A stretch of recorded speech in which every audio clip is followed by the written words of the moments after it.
Forza!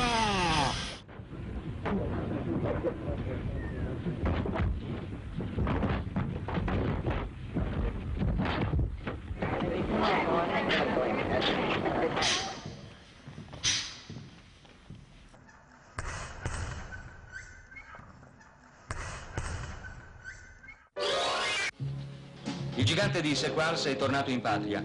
Gravemente ammalato, Primo Carnera ha voluto rientrare per sempre al suo paese che aveva lasciato negli anni d'oro. Allora il mondo parlava di lui come di un fenomeno e intorno alla sua figura gigantesca si accumulavano i premi. Oggi che pochi ricordano le sue imprese e Primo Carnera non è più un personaggio della cronaca ma solo un uomo stanco e malato, Roma ha voluto riservargli ancora una giornata di trionfo. A Fiumicino Carnera ha trovato ad attenderlo una folla che certo gli deve aver fatto tornare alla mente le folle che lo acclamavano 30 anni fa. Per 15 minuti l'attività aeroportuale è rimasta bloccata. Vecchi amici e ammiratori che non hanno dimenticato sono accorsi a testimoniargli l'affetto di tutti. Ormai è solo l'ombra della montagna di lava incandescente, come lo definì al momento delle sue grandi vittorie un cronista sportivo. Sotto i flash dei fotografi e alle domande dei giornalisti, l'ex campione ha rivissuto le sue grandi giornate di allora e mentre molti piangevano, lui era felice.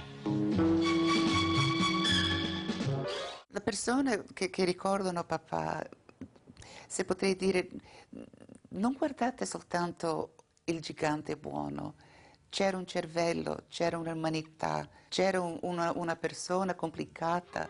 Primo Carnera è morto esattamente a 34 anni di distanza dal giorno in cui aveva conquistato al Madison Square Garden di New York il titolo mondiale dei pesi massimi. Il destino ha voluto che le due date coincidessero quasi a sottolineare quel lontano avvenimento dello sport italiano. La prima volta che ho visto il manoscritto veramente non sapevo cosa fosse. Ho visto questi pezzi di carta velina molto sottili con lo scritto di papà e anche oggi mi emoziono perché era come rivedere mio padre. Questa era la sua anima che mi parlava in questi fogli di carta. E ho incominciato a leggerlo e ho visto subito, ho detto io Primo Carnera, nato a Sequals.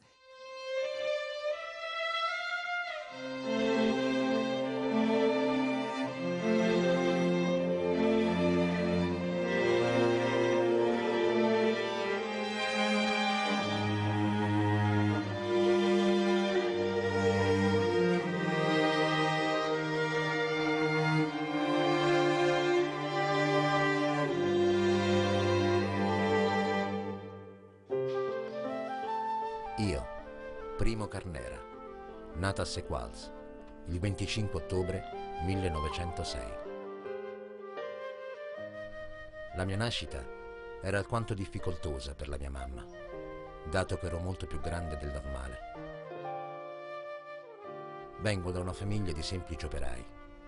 Mio padre era un musicista che doveva emigrare per il mondo. Mia madre una semplice, brava donna di casa.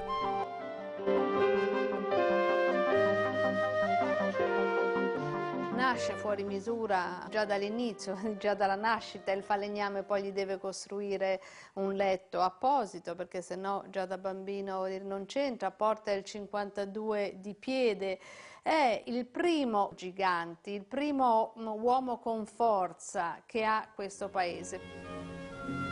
Questa palestra è quella che si è costruito a Sequals Primo Carnera e che ha riempito di cimeli, il gallo della vittoria offerto da Piacenza, i guantoni con cui vinse il campionato del mondo e il calco delle sue mani.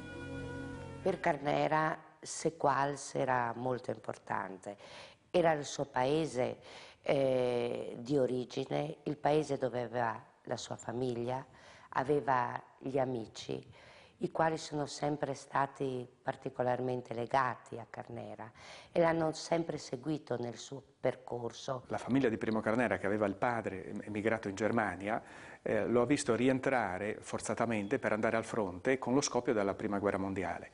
E quegli anni, dove il padre era assente appunto in guerra, in paese la famiglia si è affidata anche all'operosità del ragazzo per poter sopravvivere.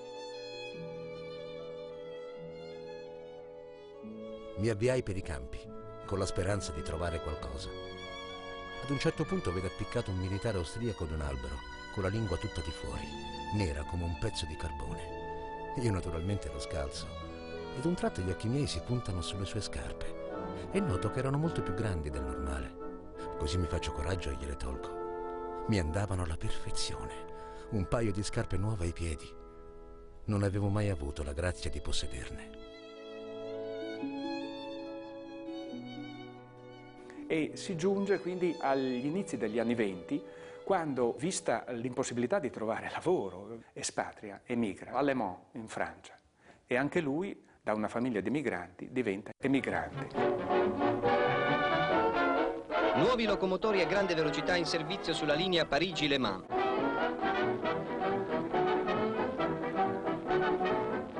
Il treno che mi portava a Parigi era così pieno di passeggeri che sono dovuto restare in piedi per quasi tutto il viaggio.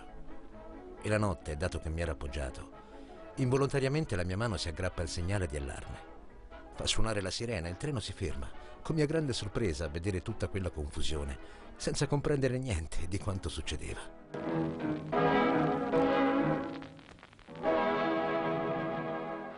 Il fatto che papà ha dovuto migrare da piccolo non l'ha mai dimenticato. E quando vedeva un immigrato a New York o anche a Los Angeles, sapeva cosa era nel cuore e faceva di tutto per aiutarlo sia finanziariamente, sia magari di trovare lavoro. Cercava in qualsiasi maniera di poter alleggerire la pena degli altri. Questa terra, il Friuli Venezia Giulia e la provincia di Pordenone in particolare, ha avuto una forte spinta migratoria verso le Americhe, passando spesso anche in maniera clandestina attraverso la Francia. È una migrazione di ritorno, sono proprio dei birds, degli uccelli che vanno e poi nel tempo ritornano nella propria casa, quindi il forte attaccamento alla terra di origine. Carnera va in Francia, vuol dire, da emigrante a cercare lavoro, e siccome è appunto un gigante, un uomo così forzuto, dove finisce a lavorare? Dove finiscono a lavorare tutti gli uomini fuori misura? Nel circo. 1, 2, 3, 4. Fa l'uomo che per un soldo ci si può fare a braccio di ferro, bisogna cercare di buttarlo giù.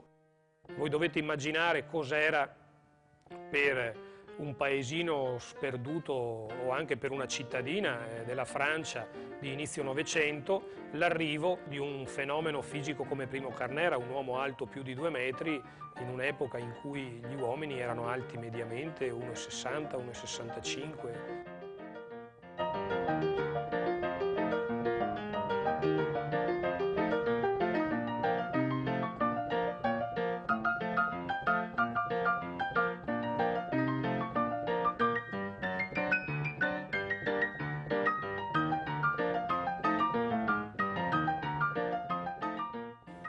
Papà del circo parlava pochissimo, diceva sempre che c'è una ragione di tutta la vita, come un passaggio che da una strada porta all'altra. Era che se non fosse stato per il circo non sarebbe arrivato dove è arrivato quando ha vinto il campionato. Però era un periodo molto triste nella vita di papà e non voleva allungarsi troppo su quello, non ci ha veramente parlato tanto di quell'epoca.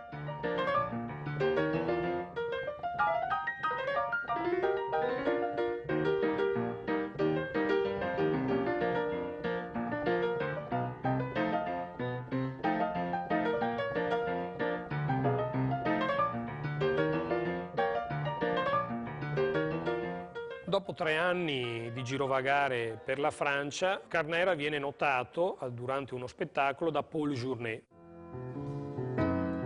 Paul Journet era famoso nella Francia perché era stato campione nazionale di pesi massimi ed aveva come manager Léon Sey, che abita a Parigi. Léon Sey lo porta dall'organizzatore Jeff Dixon e lo porta con uno stratagemma. Prima che Carnera entri gli dice che ha un ottimo peso mosca di cui vorrebbe lanciare la carriera. Dixon accetta, apre la porta e si trova davanti un gigante, no? Sobbalza sulla sedia e afferma: ma questo non è un mosca, non è neanche un peso massimo, sono 2 pesi massimi messi insieme.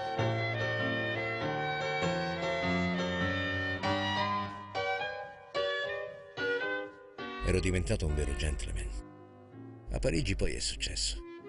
Non so se era un caso fortunato oppure premeditato, perché Léon Sey era un vecchio volpone per ottenere pubblicità. Fatto sta che siamo arrivati a Parigi contemporaneamente al treno che portava Gin Tunney il campione del mondo di boxe.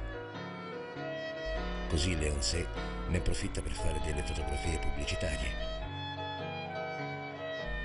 L'indomani su tutti i giornali di Parigi era apparsa la fotografia di noi due insieme.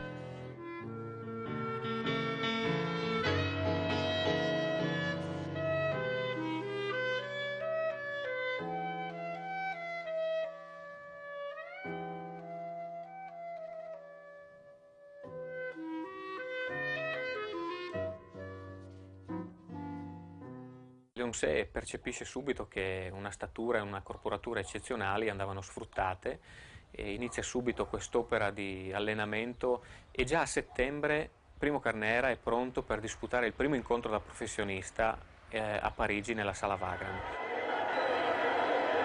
Era un impegno molto importante. Hanno fatto molta pubblicità su di me, sulla scoperta di un nuovo gigante. Dal canto mio, nello spogliatoio mi tremavano le gambe e lo stomaco mi si stringeva a nodi come una corda. E vedendo tutta quella marea di gente che gridava, fischiava, a momenti volevo andarmene via. La strategia di Léon Sey è molto semplice. Carnera deve essere un gigante invincibile e perché questo sia invincibile, non essendo ancora un pugile formato, deve passare attraverso degli avversari che gli facciano fare bella figura, perdano e creino il mito di questa invincibilità. Finalmente la campana d'inizio dell'incontro. Io nervosissimo mi lancio sull'avversario come una belva. Léon Sey dal mio angolo mi dava suggerimenti, ma chi lo ascoltava più? La seconda ripresa, di nuovo, mi lancio sul mio avversario e lo colpisco alla mascella con un poderoso mezzo pugno e mezzo schiaffo. Va a terra, per non rialzarsi più. La mia prima vittoria. Carnera comincia alla Sala Wagram di Parigi nel 1928 con una borsa di 1.000 franchi. Al secondo match la borsa è già di 3.000, al quarto la borsa è di 25.000. Il suo potenziale commerciale cresce in maniera esponenziale, cioè la gente corre e paga per andare a vedere questo gigante alto oltre 2 metri che combatte e che vince. Inizia a crearsi in questo modo il mito anche grazie ad una oculata campagna mediatica di Léon Sey che, avendo alle spalle oltre 30 anni di carriera da manager, conosce tutti gli organizzatori che servono per pompare la carriera di Carnera e per portarla sempre più alla ribalta.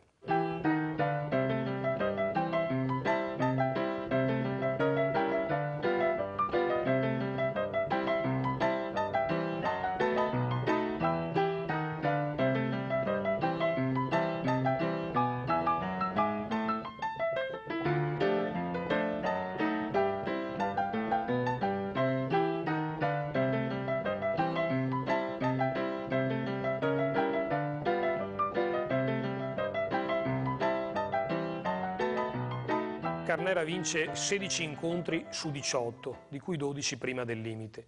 Al 16° incontro Léon Sey fa incontrare a Primo Carnera Jan Stribling, un pugile di buon livello all'epoca nelle classifiche, il primo importante avversario di Primo Carnera. Vincerà questo incontro e dall'anno successivo, il 1930, inizierà la conquista dell'America.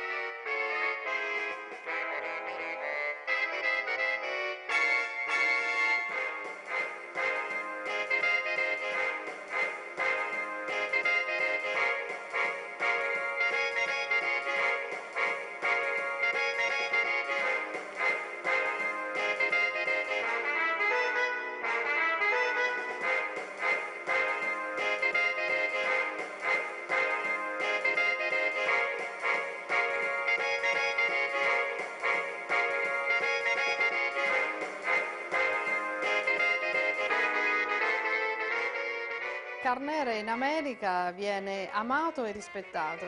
Sono anni in cui c'è anche la Grande Depressione in America.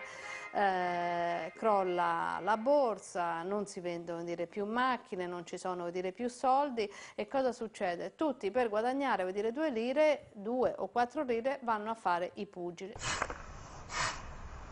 Era diverso, perché era i guantoni che faceva molto più male.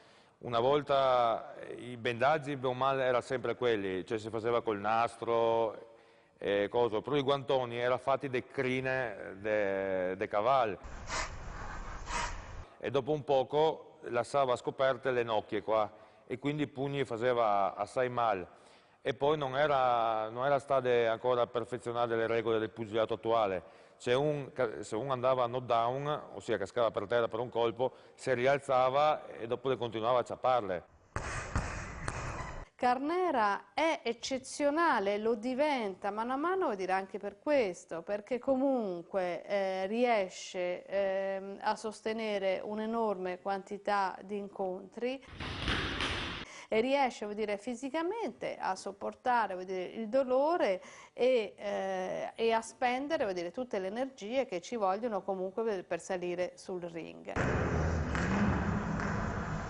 Era considerato un idolo in America, ma perché questo? Una volta gli italiani, quando faceva gli immigranti per cercare lavoro, praticamente era considerato quasi l'ultima riora del carro. Quando addirittura sbarcava dalle navi, era tre entrate per gli Stati Uniti, era una per gli europei in generale, una per i neri e una per gli italiani, e quindi gli italiani venivano veramente considerati male. In quei anni è stato veramente un simbolo per tutti gli italiani nel mondo, perché era una specie di riscatto. Era.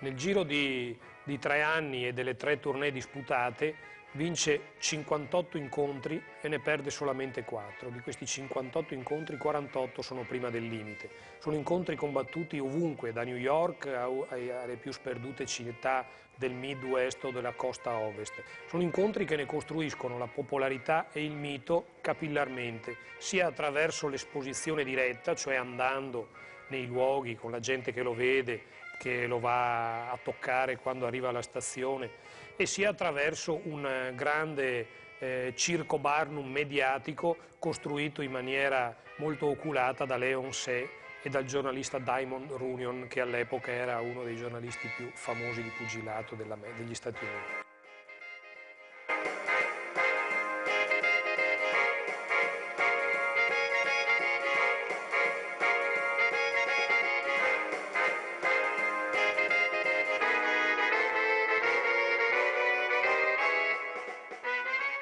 Con la popolarità scoppia la grana della cittadinanza. Carnera, quando era un povero manovale, aveva firmato dei documenti che erano una sorta di richiesta di cittadinanza francese, una cittadinanza che lui non aveva mai avuto intenzione di prendere e che adesso diventa anche da un punto di vista politico impossibile prendere, perché Carnera comincia ad essere esaltato dal fascismo, comincia a diventare uno degli suoi strumenti di propaganda. Ecco che quindi dopo varie peripezie sopraggiunge una sorta di intesa, di accordo, attraverso appunto l'intercessione del regime fascista stesso. Carnera non deve prendere la cittadinanza francese, rimane cittadino italiano, non deve fare il militare e promette che in caso di match mondiale, in caso di conquista del titolo del mondo, farà la prima difesa del titolo in Italia, cosa che in effetti nel 1933 poi accadrà. Il fascismo nei confronti del pugilato non aveva una particolare preferenza, perché non essendo uno sport nazionale, in qualche modo finiva con l'essere una imitazione di sport stranieri. Gli sport che vengono preferiti sono quelli che mettono in risalto più la coralità che la individualità. Sono sport di massa piuttosto che sport individuali. Come diceva il segretario del partito, Starace, l'agonismo fascista privilegia lo spirito di corpo e non il campionismo, cioè il dilettantismo o il professionismo che deve premiare il grande campione. Di grandi campioni in Italia ce n'era uno solo ed era il Duce. Tutti gli altri dovevano invece essere sportivi perché disciplinati nel gioco di squadra. Però quello che maggiormente interessava al fascismo era la storia di Carnera, quella che poi sulla stampa viene chiamata la leggenda del gigante buono, di questo Ercole che affronta tutte le esperienze dell'Italia simbolicamente, l'Italia povera, l'Italia emigrante, l'Italia che all'estero cerca di fare 1000 mestieri per emergere, per sopravvivere, ma che poi riesce ad imporsi. Le sue vittorie dopo le molte chiacchierate, vittorie facili che aveva avuto all'inizio, truccate per lanciarlo, ma quelle vere che lui ha vinto con la sua forza e con la sua intelligenza e con la sua disciplina, in qualche modo rappresentavano l'italiano nuovo, che non è soltanto forte, ma è soprattutto disciplinato.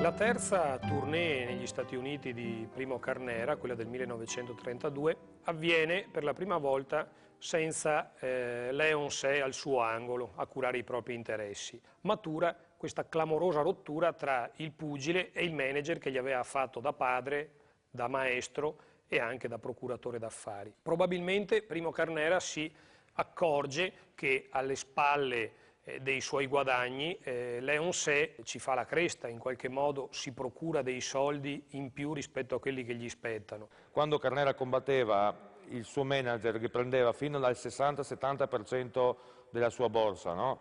E me, che si è passati 50 anni, 60 anni, più o meno con gli stessi problemi. Nel pugilato purtroppo c'è questa tradizione, che il manager e gli organizzatori mangia tanto solo la carriera di un pugile.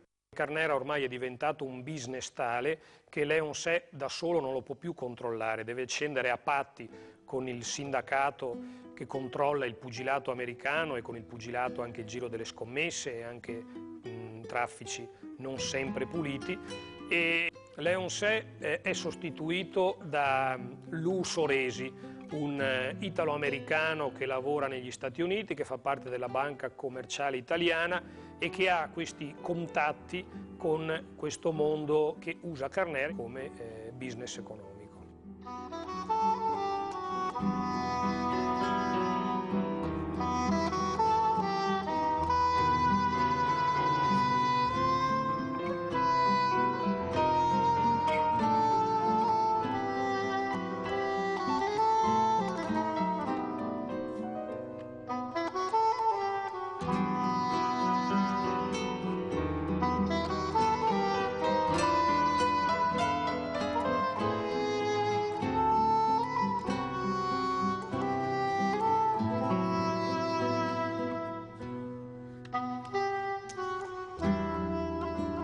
L'epoca quella in cui c'erano i gangster e la mafia.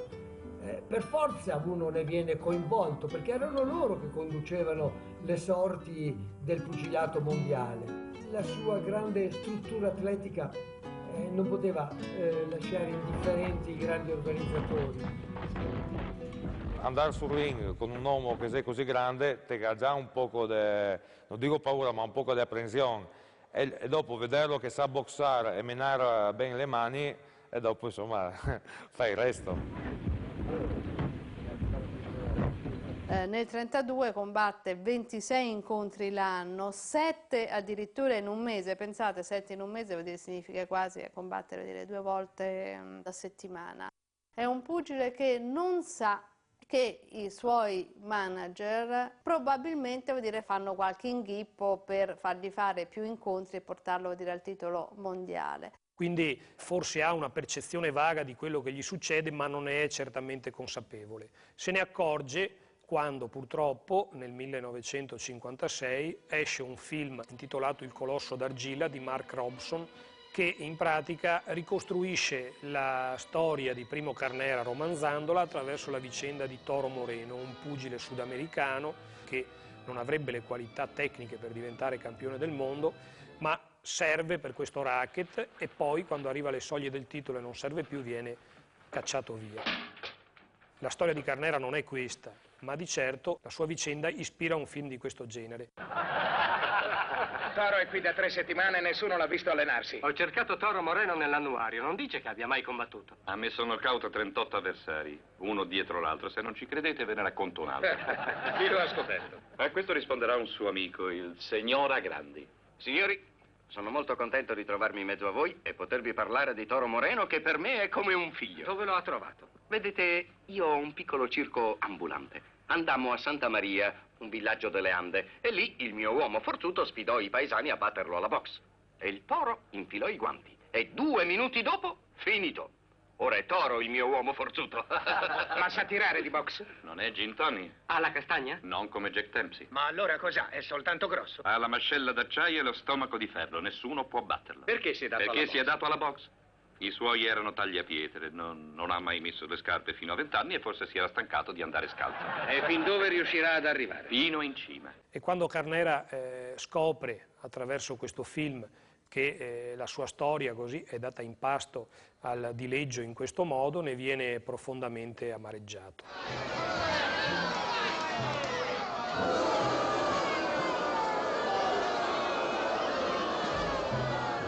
Il pugilato ha rappresentato a papà tutta la sua vita, la sua carriera, l'alto e il basso, i complessi, le fatiche, le vittorie, le sconfitte.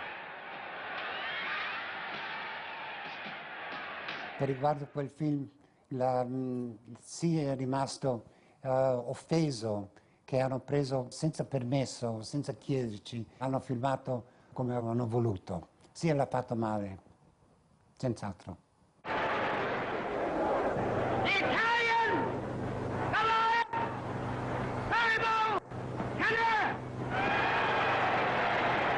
Ora voglio fare un passo indietro e narrare lo sfortunato incontro con Shaft, perché mai potrò dimenticare quanto dolore ho provato.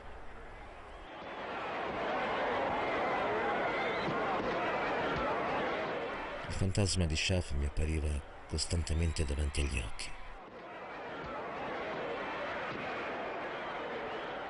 Piano piano mi hanno consolato un po' gli amici, un po' i genitori e soprattutto la sua mamma, che mi inviò un telegramma molto toccante, malgrado la perdita da lei patita di un figlio grande e robusto, che quasi faceva paura alla morte.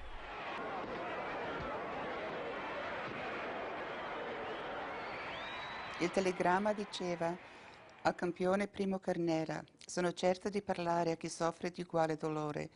Per stima alla sua lealtà e alla sua anima sincera, le comunico che non esiste in me alcun rancore per lei, per la dura sorte che ha colpito mio figlio Ernie. Abbia la mia stima per sempre. Nei filmati d'epoca si vede proprio che il KO è determinato da un pugno, dire inoffensivo, forse ed eccessivo, però sicuramente non un pugno da KO.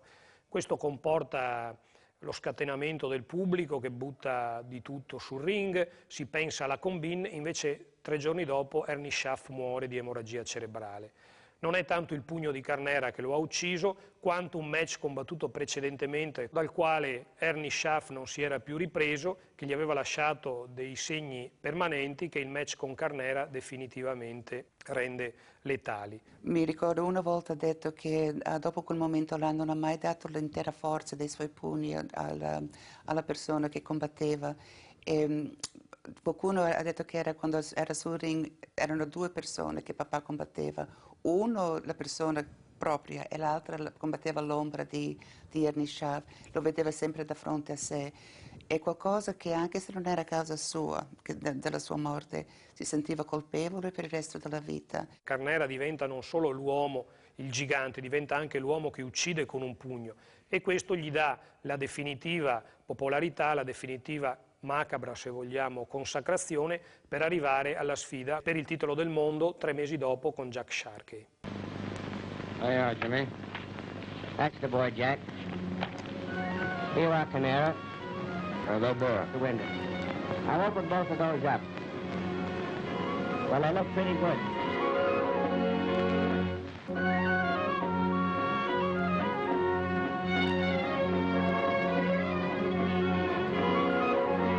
Long Island City, New York.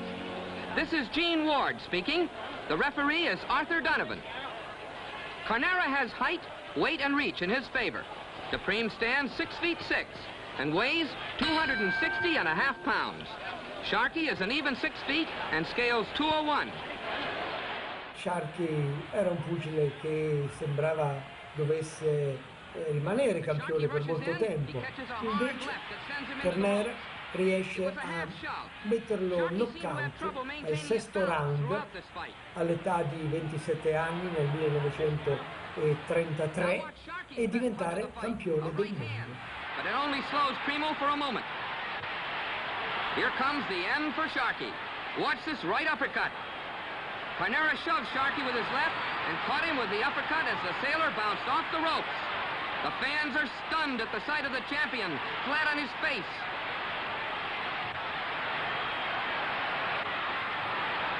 And it's all over. The time of the knockout was 2 minutes, 27 seconds of the 6th round. Carnera, after a long climb up the ladder, has at last achieved his ambition. The 6th round started much like the first, with Carnera pitching uppercuts, and it ended suddenly and dramatically with Primo Carnera, the new world's heavyweight champion. June 29, 1933.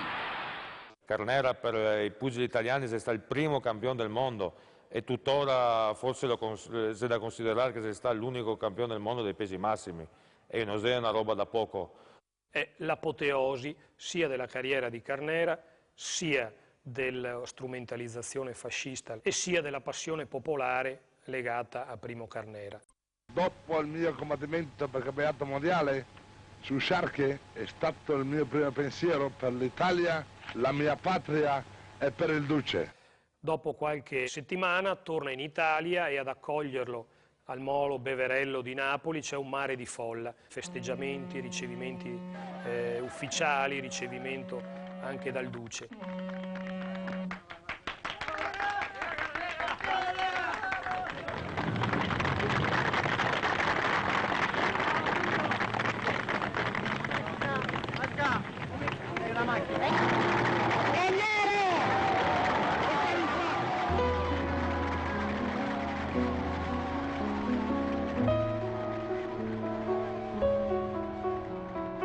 Finalmente, la mia grande macchina mi portava fino a Séquals.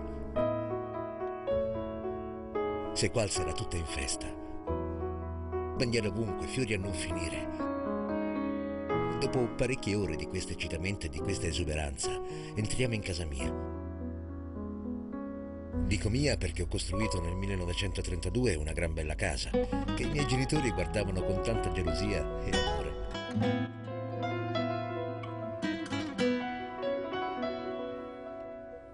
La villa che papà ha fatto costruire a Séquals era molto orgoglioso del simbolo che rappresentava non solo le fatiche e sudore di papà, ma le fatiche e sudore di tutti gli altri emigranti che possono tornare a casa, possono tornare alla loro terra dopo aver sacrificato per tutta la vita e detto ok, adesso qui sono le mie radici, adesso qui mi posso riposare. Per papà quella villa significava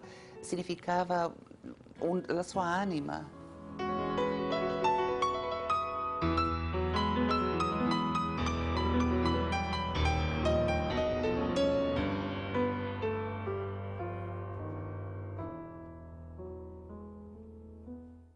L'indomani cominciava l'allenamento, alle 5 del mattino, con grossi maglioni di lana per affrontare le strade di campagna di corsa, saltare e gettare sassi più lontani possibili. Una bella doccia, una bella colazione, poi di nuovo una passeggiata.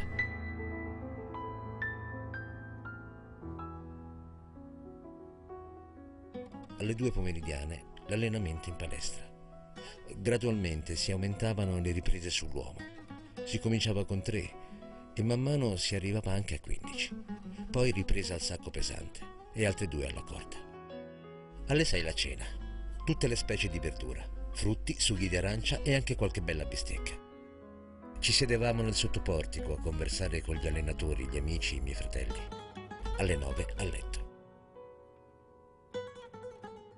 Ero molto emozionato. Non volevo fare brutta figura.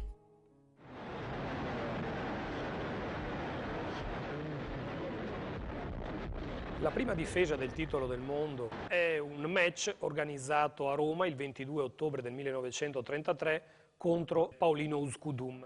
Il regime fascista lo fa diventare un evento di massa e un evento di propaganda di grandi proporzioni. Utilizza Piazza di Siena, porta a Piazza di Siena circa 70.000 spettatori, fa sapere che tutto l'incasso e anche le borse del pugile andranno alle opere del Partito Nazionale Fascista, fa sapere che Benito Mussolini sarà in prima fila insieme ai figli e come ogni cittadino pagherà il biglietto.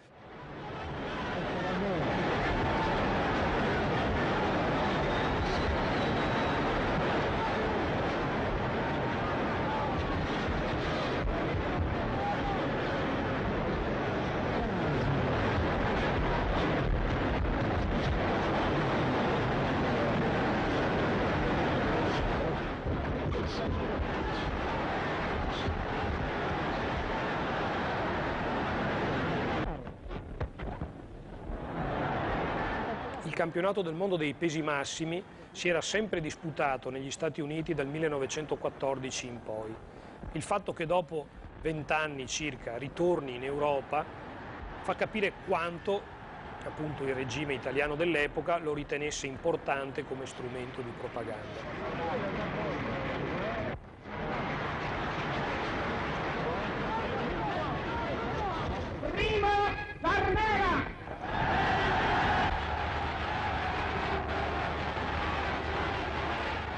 Naturalmente per il fascismo un personaggio come Carnera incarna molte delle loro ambizioni di supremazia della razza, di campione mondiale che rappresenta i valori dell'Italia fascista, cioè l'affermazione non solo del coraggio fisico ma del coraggio della volontà, della capacità di saper disciplinare un corpo enorme ma spesso impacciato, specialmente agli inizi, e poi incarna quella visione dell'italiano che nel mondo fa trionfare i valori e lo spirito e la gloria di Roma. E poi la vittoria di Carnera dà anche impulso alle attività del partito e delle organizzazioni giovanili proprio nel campo del pugilato. Gli atleti del GUF e dell'Urbe sono i protagonisti di queste esibizioni di pugilato che si sono svolte dinanzi a un numeroso pubblico composto prevalentemente di studenti.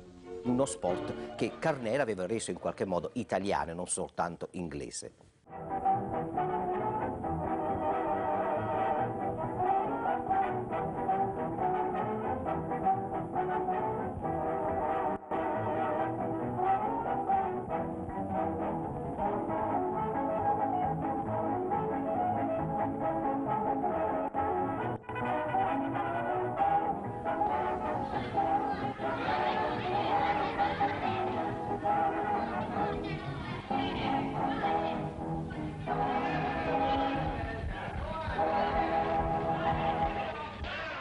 Soddisfatte le esigenze di propaganda politica del regime fascista, Primo Carnera ritorna negli Stati Uniti a soddisfare le esigenze di business del sindacato che lo controlla come procura sportiva. Difende per la seconda volta il suo titolo del mondo a Miami e poi lo difende e purtroppo lo perde contro Max Baer.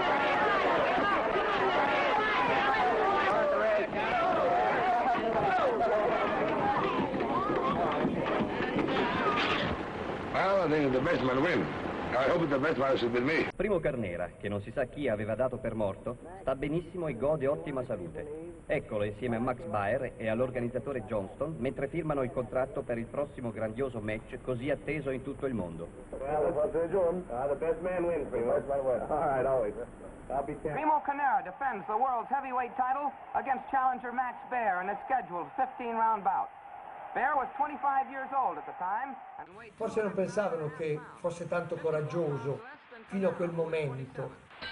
Pur essendo caduto, si rialzava ancora prima del conteggio. Non voleva, per lui era offensivo rimanere per terra e scattava in piedi come poteva, anche con un piede solo, perché aveva una caviglia lussata in seguito alla prima caduta. Quando un pugile riceve un colpo al viso, tendenzialmente alla mandibola, questo crea una leva che fa ruotare il capo in modo molto veloce. All'interno il cervello subisce uno scuotimento forte e quindi c'è una commozione cerebrale.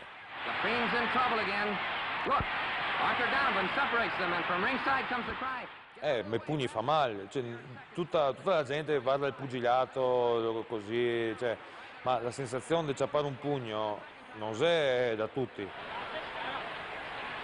Primo Carnera contro Max Baer va al tappeto 11 volte ed ogni volta che si rialza deve fare affidamento alla sua grande preparazione atletica e alla sua grande forza.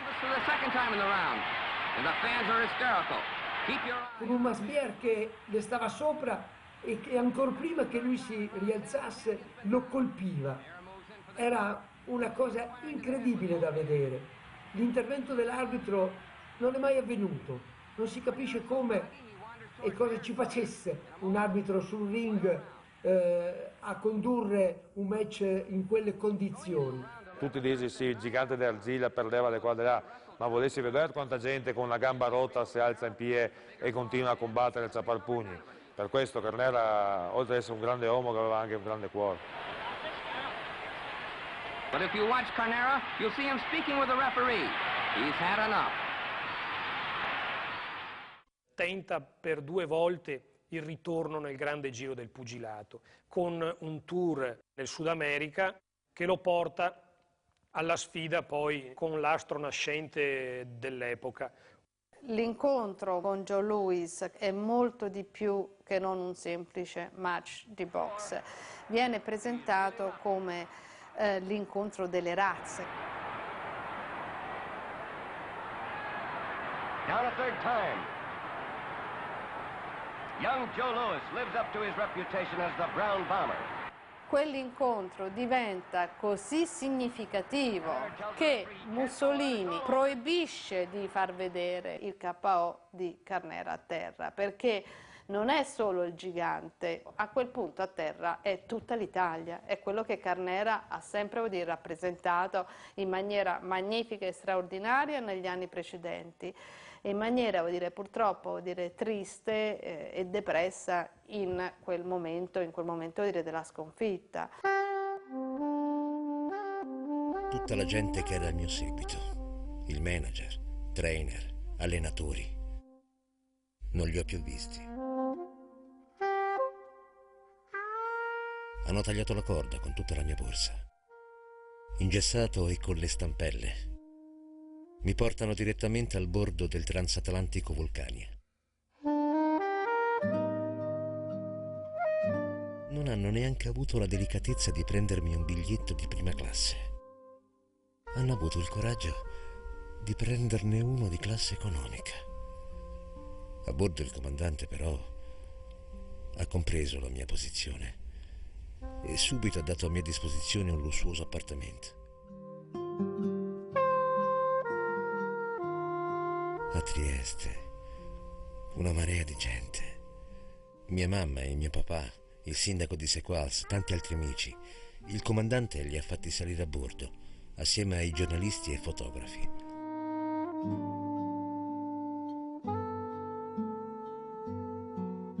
Il ritorno di Carnera in Italia e anche alcune sue manifestazioni atletiche in Italia suscitavano qualcosa come una rispettosa commozione nei suoi confronti.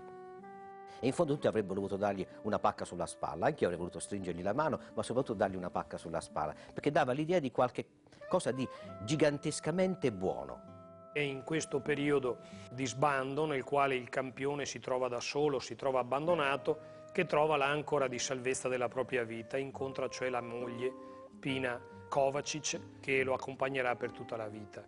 Il gigante che con il suo pugno formidabile ha richiamato un giorno l'attenzione del mondo su questo ridente ma oscuro villaggio della Carnia e che ha finalmente realizzato il suo sogno d'amore convolando a nozze con una bella giovane di Santa Lucia di Sonzo, la signorina Pina Cavazzi, fra i sinceri e entusiastici auguri dei suoi concittadini. C'erano tutti gli invitati, giornalisti, fotografi, e tutti aspettavano con grande ansia l'arrivo della sposa. Poverina. Appena arrivata è dovuta andare in camera mia a cambiare l'abito, con l'aiuto di tante ragazze. Scende giù per la scala, tutta vestita di bianco, con il suo lungo velo.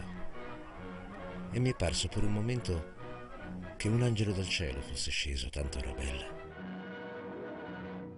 Dal momento che papà ha visto la mamma, quel giorno l'ha proposto il matrimonio, la mamma è rimasta quasi svenuta. Però poco a poco, papà ha avuto anche la sua volontà. La mamma nel frattempo mi ha detto di cosa mi ha colpito di papà, non la grandezza, non la sua fisionomia, non la sua faccia per i suoi occhi. Aveva gli occhi così gentili.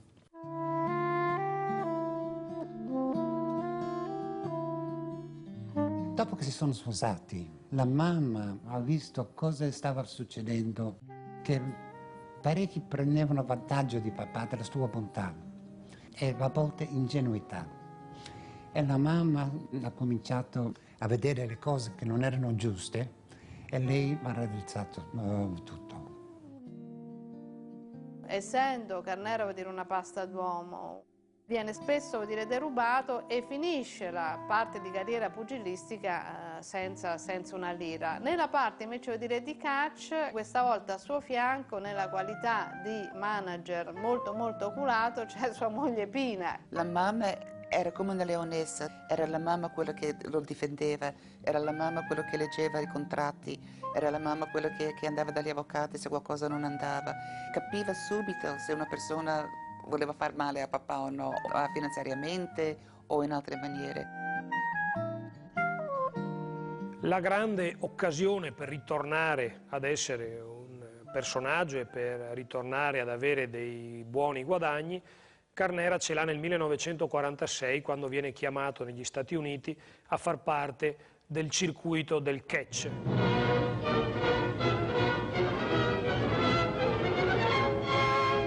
Dopo 5 anni il nostro primo ridiscende in Italia. Carnera ha messo knockout anche il tempo, identico a quando era campione di pugilato, a quando appariva in brevi parti tragicomiche subito impressionanti nei nostri film e riduceva tutti i suoi vicini alla condizione di nani. Adesso sale il ring romano del Campo Artiglio. Nella sua ultima edizione Primo è diventato campione di lotta libera. Primo il Terribile lo chiamano in America. Papà iniziò la carriera del catch, combatté dappertutto il mondo, da Sud America, all'Australia, dall'Africa, negli Stati Uniti, da ogni stato degli Stati Uniti. Era continuamente in viaggio. Carnera è in Italia per mostrare le finezze della lotta libera. L'intramontabile si contenterebbe di dare al microscopico avversario una buona lezione di colpi regolamentari. O la forza o la tattica. Achille è un tattico e se ne vale per passare in testa. Chi lo batte Carnera? Ma Primo è un esperto del ring, ne conosce tutte le risorse, passa alla difesa elastica. Momenti di spasimo. Il gigante è buono ma giusto, Tino è alle corde. Quello che succede adesso è un rebus. Cotti è contento, se avesse perso toccherebbe a lui riprendere in braccio Carnera. Così va bene. Gli anni di papà più belli e più tranquilli erano quando ha smesso lo sport, quando la mamma e papà hanno aperto questo negozio di liquori, quando papà si divertiva con i film. Champion of the world, Primo Carnera.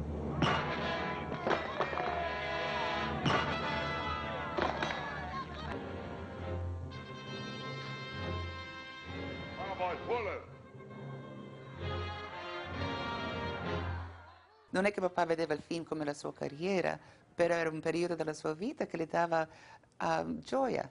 Coffer will guard you. He's to sleep outside your door.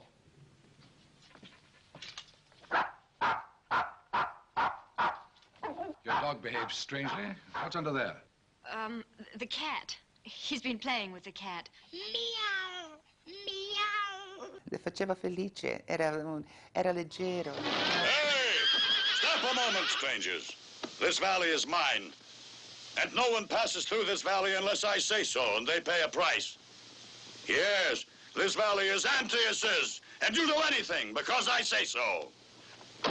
Era sempre a casa, non erano fatiche fisiche che doveva subire più.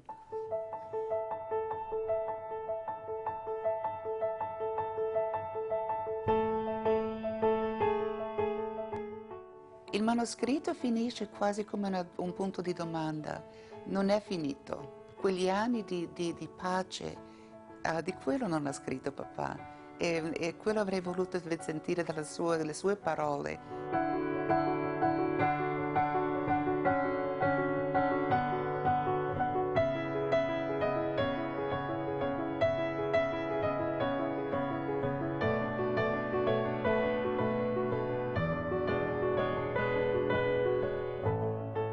Quando papà, sempre che era tanto malato, non ha detto che vado a sequels a morire, diceva sempre vado a sequels per rimettermi.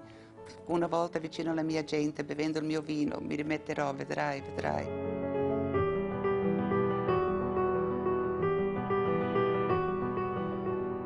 Voleva ritornare anche nella fase più drammatica della sua vita, quella della morte, la fase finale, proprio a Sequals. Andai nella villa dove Carnera primo era nel suo lettone, perché era un momento vicino alla morte, davvero, non volle nessuno dentro e disse: dobbiamo fare un brindisi ai nostri due grandi campioni del mondo.